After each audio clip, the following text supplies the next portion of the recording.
14वें अध्याय में हमने देखा कि सत्व, रज और तम ये गुण क्या है, उनसे व्यक्ति सात्विक, राजस और तामस कैसे होती है तथा आखिर व्यक्ति को इन तीनों गुणों के परे जाना कैसा आवश्यक है। ये संपूर्ण विश्व की रचना उस नियंता ईश्वर की है। विश्व का यह विस्तार देखने के बाद अनेक मनीषियों को ऐसा लगा कि मानो ये एक बड़े वृक्ष का विस्तार जैसा है। ये दृष्टांत मन में आने के बाद ये ईश्वरीय सृष्टि का वर्णन करते समय इस वृक्ष का क्या बीज है, शाखाएं कौन सी है, पत्ते कौन से, इन सब का रूपकात्मक वर्णन मनीषियों ने किया। ईश्वर के सर्वोत्तम यानी पुरुषोत्तम स्वरूप का वर्णन इसमें आया है। परंपरा से गीता का यह 15वां अध्याय जनमानस में अधिक लुभावना है। इसका यही कारण है। आरंभ में इस नाम रूपात्मक सृष्टि का वैदिक परंपरा की दृष्टि से वर्णन करते हैं और बाद में सांख्य परंपरा की दृष्टि से वर्णन आता है। भगवान कहते हैं, ऊपर मूल और नीचे अनेक शाखा वाला, कभी नष्ट न होने वाला, सभी वेद जिसके पर्ण हैं, ऐसे अश्वत्थ यानी पीपल के वृक्ष को जिसने जाना वही पुरुष सही मानों में वेद ज्ञानी होता है। सांख्य शास्त्र में कहा गया है कि इस अश्वत्थ वृक्ष का पोषण सत्व, रज और तम इन तीनों गुणों से हुआ है, जिससे शब्द, रूप, रस, गंध, स्पर्श इन विषयों के अंकुरों का उद्भव हुआ है। इसकी शाखाएं जैसे नीचे वैसे ऊपर भी गई हैं। उन शाखाओं को अनासक्ति रूपी तलवार से काटना चाहिए। आगे बताया गया है कि परमेश्वर के पास कौन पहुंच सकते हैं। भगवान कहते हैं, जिन्होंने अभिमान और मोह दोनों को नष्ट किया, जिनको आसक्ति नहीं है, जो नित्य अध्यात्म में रत है, सुख दुख आदि द्वंद्वों का कुछ भी परिणाम जिन पर नहीं होता, वे लोग ही उस स्थान तक पहुंच सकते हैं। इसके बाद भगवान श्री कृष्ण जी जीव भाव का स्वरूप बतलाते हैं। वे कहते हैं कि मेरा ही सनातन अंश जीवलोक में जीव होकर रहता है। वो प्रकृति से मन के सहित 6 इंद्रियों को अपनी ओर खींचता है। जब ये ईश्वरी अंश को स्थूल शरीर की प्राप्ति होती है तब ये होता है, परंतु स्थूल शरीर से जब जीव चला जाता है तब मन सहित 6 इंद्रियों को वो साथ ले जाता है। जब तक इस शरीर में जीव होता है उस समय तक ही वो इंद्रियों के माध्यम से विभिन्न विषयों का सेवन करता है। इस तरह से उपभोग लेने वाले या शरीर से जाने वाले इस जीव को वे ही लोग जान सकते हैं जिनको ज्ञान चक्षु प्राप्त हुए हैं। योगी लोग भी प्रयत्न से ही इससे जान पाते हैं, लेकिन अज्ञानी लोग जान नहीं सकते। अभी ईश्वर के पुरुषोत्तम स्वरूप का वर्णन आया हुआ है। भगवान कहते हैं, अर्जुन, संपूर्ण विश्व को प्रकाशित करने वाले सूर्य में जो तेज होता है, जो अग्नि तथा चंद्र में भी होता है, वो मेरा ही है, ऐसा तू समझ। मैं पृथ्वी में प्रवेश करके सर्व प्राणी मात्रों की धारणा मेरे तेज के द्वारा करता हूँ। वैसे ही चंद्रमा बनकर औषधि वनस्पतियों का पोषण भी मैं करता हूँ। मैं प्राणी मात्र के देहों में अग्नि बनकर रह गया हूँ, इसलिए 4 ही प्रकार के अन्न की पाचन क्रिया हो सकती है। सभी के हृदय में मैं हूँ। स्मृति, ज्ञान और विस्मृति ये सब मुझसे ही होता है। इस लोक में जो क्षर यानी नष्ट होने वाले सभी प्राणीगण और इन सब के मूल स्वरूप जो अव्यक्त तत्व है, उसको अक्षर ऐसा कहते हैं। परंतु इन दोनों तत्वों से जो परे हैं वो उत्तम पुरुष है, उसी को परमात्मा कहते हैं।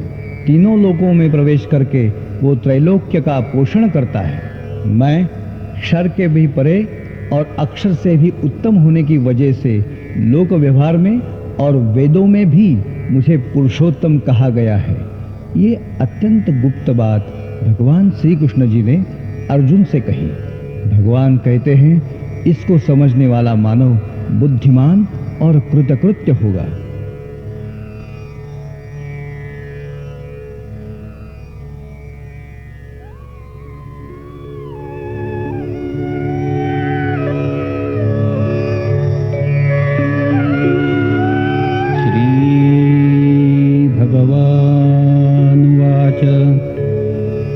ऊर्ध्वमूलमधशाखम् अश्वत्थं प्राहुरव्ययम् छन्दांसि यस्य पर्णानि यस्तौ वेद स वेदवित् अधश्चोर्ध्वं प्रसृतास्तस्य शाखाः गुणप्रवृद्धा विषयप्रवालाः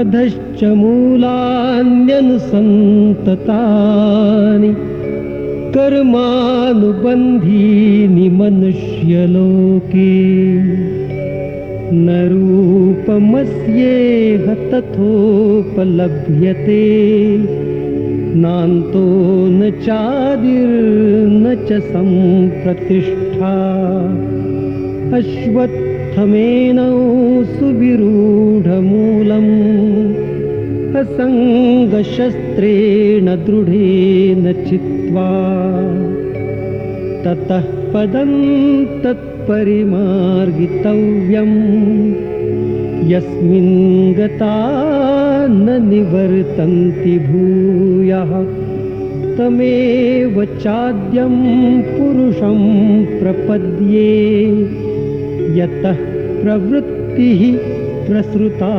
पुराणी निर्मानमोहाजितसङ्गदोषा अध्यात्मनित्या विनिवृत्तकामाः द्वन्द्वैर्विमुक्ताः सुखदुःखसंज्ञैः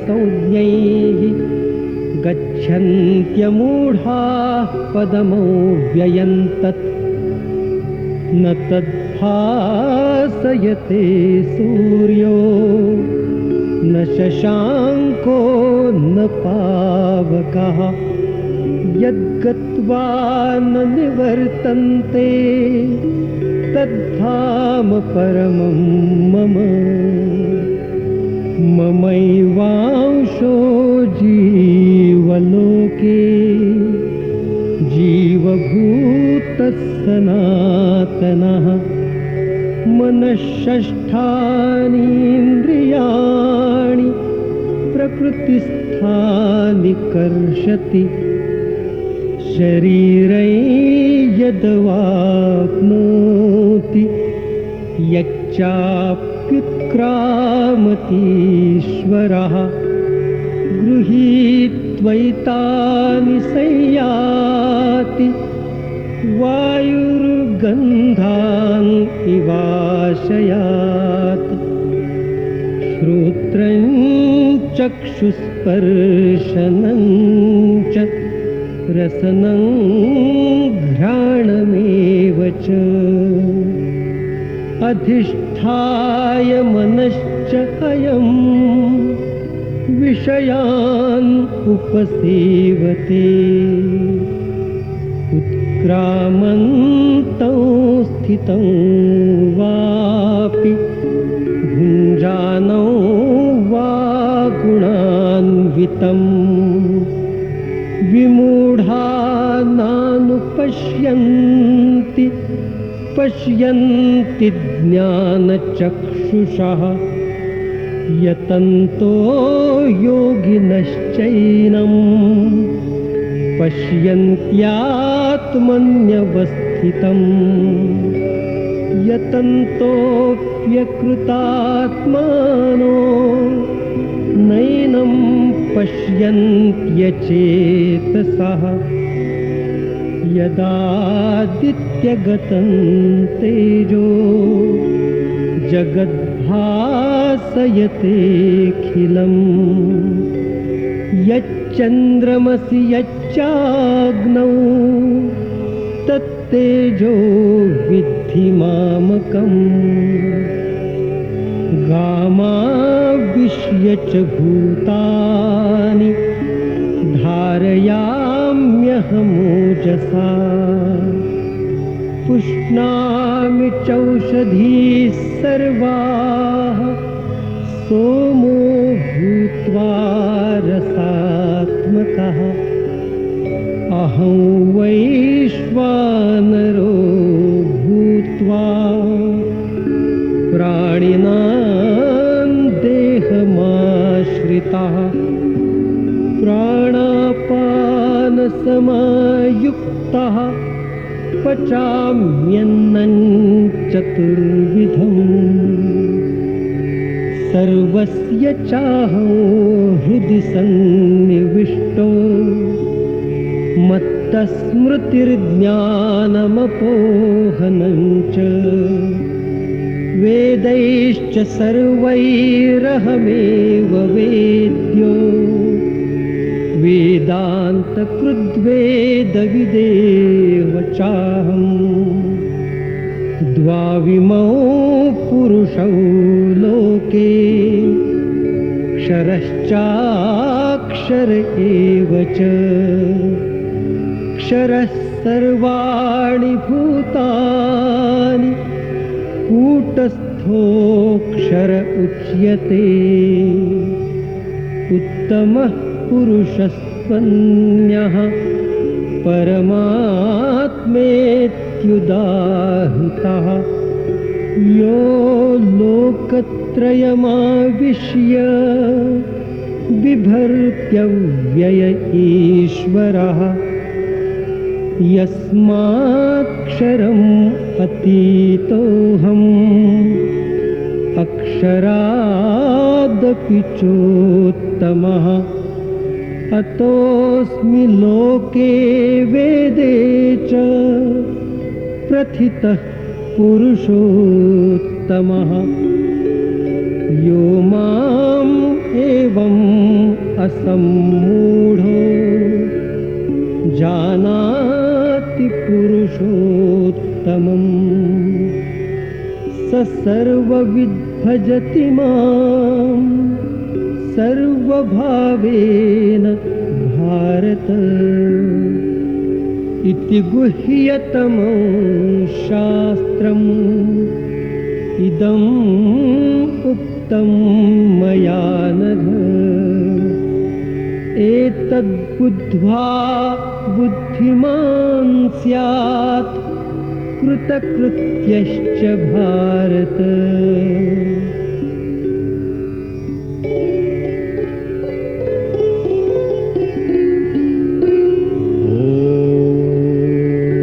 ॐ तत्सदिति श्रीमद्भगवद्गीतासु उपनिषत्सु ब्रह्मविद्यायां योगशास्त्रे श्रीकृष्णार्जुनसंवादे पुरुषोत्तमयोगो नाम पञ्चदशोऽध्यायः। श्रीकृष्णार्पणमस्तु।